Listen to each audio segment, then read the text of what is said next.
Welcome to my new video, and please, if you haven't subscribed to my video, please do well to subscribe. I want to talk about a very important area. We all will listen to music today. Music have gone from little, from nothing, and it has gone to tremendous source of wealth today. Music has become something that has been of a way for the people, for the most of the time the youth, to achieve a lot in life, and it has been used to satisfy with the people today. I want to talk about the father of the modern music, who was the person who achieved some things when it comes to music in Nigeria, who was the person who started the aspect of bringing out musical, classical music instruments, singing in the church and playing instruments in the church and other activities like that. Who was the person who tried his best to build that to the area? It's got to an essence that it has been built to the latest future that we find ourselves today. So now let us talk about this person. We call him the father of the Nigerian music. So his name is Chief Olufela Obafunmilayo. Chief Olufela Obafunmilayo. Now is popularly known as Fela Sowande. That is what is popularly known as. He's popularly known as Fela Sowande. So let us know who this Fela Sowande is, what he has achieved in the music instrument. Why is he called the father of music? Why is he called the father of modern music in Nigeria? Let us hear about it. He was born on the 29th of May 1905 at Abeokuta. Anybody who doesn't know where Abeokuta is in Ogun State. But Abeokuta is not far from not far from Lagos State. So I think he was born in Abeokuta in 1905. He died on the 13th of March 1987. And someone died at the 13th of March 1987. Fela Sowande died at the 13th of March 1987. Now let us talk more about him. Let us talk about his occupation, what he has achieved, and things like that he has used to become more confident and more successful in the life he come for. He's a musician and he's a composer. I think when I listened to this guy music, I thought it was music that you would be singing bleh, bleh, bleh, bleh, bleh, bleh. You understand? But I noticed that it was more of instrumental music. He created a lot of instrumental music that was being used in churches, that were used in events, that were used in a lot of locations. So let us talk about he's known as the father of the modern Nigerian music. So that's what I was talking about. That is known as the father of the modern Nigerian music. What is the name of his father? His name of his father is Emmanuel Sowande. So let's go to the father occupation. His father was a priest and a pioneer of Nigerian church music. Now I think more of the Nigerian church music is more based in the Anglican church. I think Anglican are more of music thing. I don't know, but I would just categorize it as the old churches. The old churches are more of they have one kind of slow kind of music. They have one kind of music that goes with the heart, that goes with the heart, that goes with the smoothness and the flow of instrumentals. I think that is what is the whole churches usually deal with when they have their I think I'll call it masses or service. So I will talk. He's a priest and he's a pioneer of the nation. So as a child, he sang the choir of the Cathedral Church of Christ, and the name of his school. Let us talk about his educational background. Most of the time, I hear people go to this C.M.S grammar school. I've heard a lot of leaders who went to this school. I need to know more, but I don't know what that school is all about. But a lot of successful people will know today went to C.M.S grammar school, and at King's College. He went to King's College in Lagos, and he also fellowship diploma from the Royal College of Organists. So he went to a school that deals with more of instruments, organists. So in 1934, he went to London to go and study European classical. So I think during that time he discovered that he has more motivation when it comes to more of classical and instrumental music. So he tried his best to go to the European country and popular music where he played with a lot of musicians. Then when he went there, now when he went to a place I say you want to learn music, you will meet a lot of musicians, a lot of people who are also studying the same thing. So that was where he met a lot of popular artists. He met people like Adelaide Hall. You understand? Anybody who knows history very well, we know Adelaide Hall. So the Bachelor of Music degree is also he also collected the Bachelor of Music degree at the University of London and became a fellow of Trinity College of Music. Due to the background I've seen about this guy, I think this guy cannot be from a middle class home. He will be from more of a financial family. And I really thank God that he tried his best to become someone. He tried his best to see where his motive is, and he tried his best to see where he can build himself as someone who can be more successful in life. And that is why he had all this degree. He has the music degree in the University of London, and he went back to Nigeria to to work with the Nigerian Broadcasting Company. So he came back to Nigeria after those achievements in London and in abroad. Then he came back to Nigeria to join the Nigerian Broadcasting Corporation. Then later he went to the University of Ibadan. Then the University of Ibadan, which is one of the oldest university in Nigeria. The director of the Nigerian Broadcasting Service he was a director. So when he went to the Nigerian Broadcasting Corporation, he became the director in 1952. He became the director of that broadcasting corporation.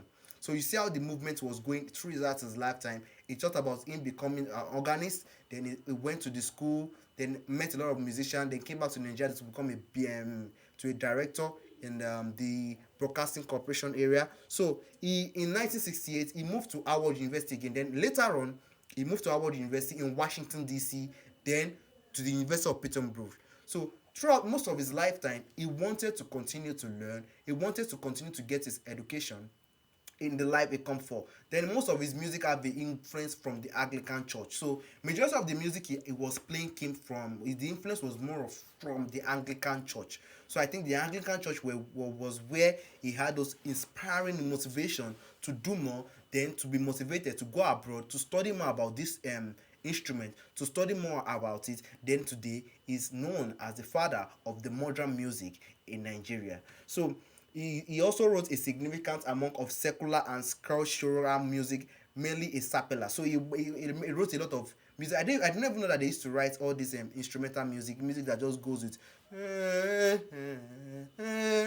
they used to write all those music too. So it doesn't have people don't sing on it, but it goes with flowness, it goes with the movement of the vibe, and it goes with the emotion the person currently finds his or herself. He also taught in Kent State University. Kent State University is in Ohio, United States of America. So with his wife MC Kinney. So he also taught there too. So he was once a teacher in Kent State University. So lecturer, my bad. So he died in Ravenna and buried in Randolph Township, Ohio. So it was where he was teaching. That was where his life later ended. So when he came back to Nigeria, he went back to the United States. Probably we don't know the reason why he went back, because he was the director in the Nigerian Broadcasting Service here. I don't know what happened. They didn't bring it, they didn't write anything about that. But he went back to Ohio to become a lecturer in Kent State University in Ohio. So from there, that was where he left us in Ohio, and he was buried in Ohio as well. May his perfect soul rest in peace. The father of the modern Nigerian music wasn't buried in our country. He was buried in Ohio, the United States of America. So if you want to know the area, it is Randolph Township. Randolph Township in Ohio. That was where he was buried. So many of his work remain unpublished or out of print. I hope the people who might get access to this, or who are lucky to just click on this video, that know connection about Fela Sowande, could talk to the people who have this musical instrument to release this thing for we the people of Nigeria, to listen to the achievement this man has made, so that we youth will also be motivated to become someone that will also be recognized tomorrow in the life we come for. I will really appreciate that. Let's also talk about the organs he played during his time, the year, and what is the name of the organs. I will put the link on the description below of the albums and tracks, best of his tracks he has released. I'll put the link so you guys can check and know and stream more about it and listen to this music this man has composed when he was still alive. In 1945, Camera Chapel in London. 1952, he played Pastorelle for organ in Chapel, London. Majority of work is in Chapel, London. In 1955, Jesu Olubala. He played Jesu Olubala in Chapel, London. He played 1955. He played Joshua Fitz Day Battle of Jericho in Chapel, London. He played in 1955. He played Creole Chapel, London. 1955,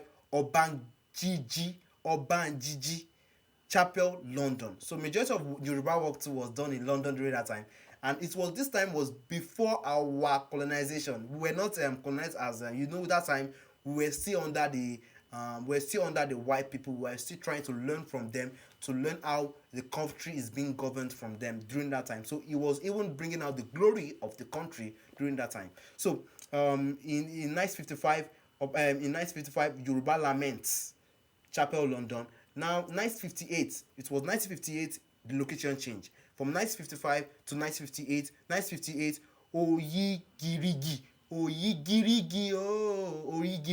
So he played the chapel in Ricordi, New York. So that was where he played it. In 1958, he also played Gloria, Ricordi, New York. He played 1958. He played Prayer, Ricordi, New York. That was where he played all those organs. 1959, Responses in A and Komor Oba Abakepe, Go Moses Down. So those were the organs he played during that time. You can check it on his platform, Fela Sowande. You can check his platform, see the achievements he has made there, see the organs he has played there, and you will go on and enjoy a lot of things to know more about the father of the modern Nigerian music. Now let's talk about the solo song. The solo songs he played when he was still alive. He played the 3 songs of contemplation of tenor and piano, 3 songs of contemplation for tenor and piano in 1950, Chapel, London. So majority of this work was in London, New York, but Ibadan was lucky to have him to play in one place. I think he played in one place in Ibadan. So we were very happy about that. That was when he came back, and I really appreciate him about that he didn't forget his country when he was doing his musical career. Because of You for voice and piano, that's solo song, 1950 in Chapel, London. Now 3 Yoruba songs for voice and piano, 3 Yoruba songs. So he played 3 solo songs, 3 Yoruba songs in 1954 in Ibadan. That was only the place I know he played something in Ibadan in 1954. Then now let's go to the orchestra. That's one of the instruments. Now there's 4 sketches of full orchestra in 1953. African Suite for String Orchestra, 1955, Chapel, London. Folk Symphony for Full Orchestra, 1960, commissioned by the Nigerian government in celebration of its first 1960 independence. So he was the one that played. So he played. That was when he played the Folk Symphony for Full Orchestra in 1960. It was commissioned. The Nigerian government commissioned it to celebrate their first of 1960 as their independence in the country. That's very good. And now let's talk about the books. I think the books that he has also brought out in 1964. Ifa, Guide, Counselor, and Friend of Our Forefathers in Ibadan. 1965. He released The Mind of a Nation, The Yoruba Child, Ibadan University. That's where he released it. 1968, Come Now Nigeria Part 1, Nationalism and Essays on Relevant Subjects, Ibadan, Sketch Pop Company, Sole Distributors, Nigerian Book Suppliers. So that was Come Now Nigeria. That was what he released in 1968. 1975, The Africanization of Black Studies. In Kent in Oyo. That's where he write that one. And in 1985, The Learning Process, Standard Rules for the Student. That was what he released as at that time. I want to appreciate you guys that I want to tell you that music has become something that is globally in the country today. We are more recognized worldwide today. The father, we all know him now. We all know what he has done as at that time, and we all know the achievements he has made during that time. I'm going to talk about when sometime in my future video, I'm going to talk about the king of the person who founded Afrobeat. Afrobeat is one of the greatest beats that the world are listening to today, and the world are really feeling the vibe of the Afrobeat. Afrobeat has been recognized and has become more popular every single year, and it has gone to the stage that it has made the country to be more stronger in the life of comfort. I want to appreciate you all for sticking to my video, to watch more about this video, to learn about this man, to know more about this man, and know how we can also become successful. We all are young. I am very young. Don't look like I am old, but I am a very young guy, fully young, and fully strong to do more in the life I come for. I want to say thank you for watching my video, and please don't forget to subscribe to my video. Thank you very much. Stay safe, stay healthy, and lastly, stay nice.